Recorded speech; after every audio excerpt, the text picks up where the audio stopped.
know, I am one of the nicest people you're going to meet. My friends, some of the nicest people you're ever going to meet. My clients, the nicest fucking people. We're the type of people that get stopped on the street, at the gym, in the grocery store by complete strangers. And this has been happening our whole lives. Complete strangers coming up to us and saying, you know, there's just something about you. You're the type of person I want to have around me all the time. And because of this, we're taught from a very young age that we have some kind of responsibility on our shoulders to manage the world around us, to take care of other people, because, well, after all, it just seems to be our natural gift, right?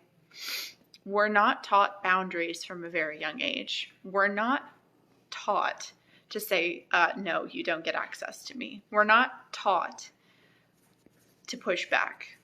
Not only are we not taught to push back, but in fact, the opposite. We're taught that because we have these gifts, we're these old souls who see the world differently, and we're so sweet and we're so kind and we're so nice.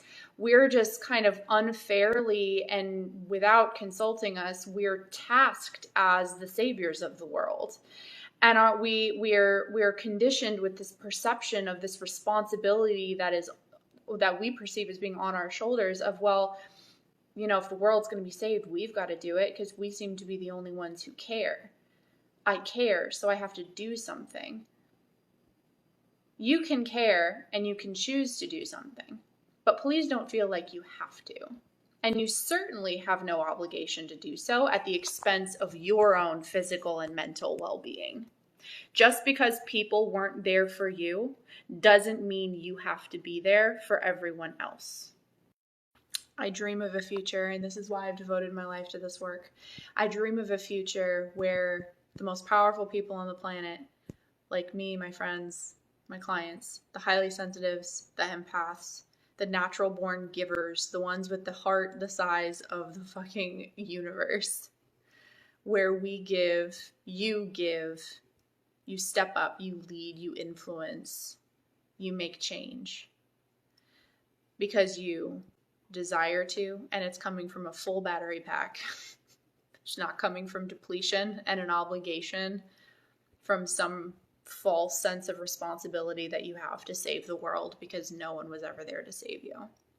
So I challenge you. It's my challenge for you this week. Before you say yes to someone asking you for something, or before you volunteer your time, stop and ask yourself, where is this coming from? Is this coming from a full battery pack, an overflowing amount of love that I desire to put into the world? Or is this coming from depletion and a need to save, a need to help, a need to give? Because what other meaning is there in life besides giving and sacrificing and being there for other people? Think about it. It's a tough question. It's a really tough question. But awareness around this is you have to build awareness around your own habits and your own giving and your own mindset around this. You have to build awareness before you can even begin to do boundaries work. So think about it, practice it, ask yourself this question, and email me or reach out if you have any questions, comments, or concerns.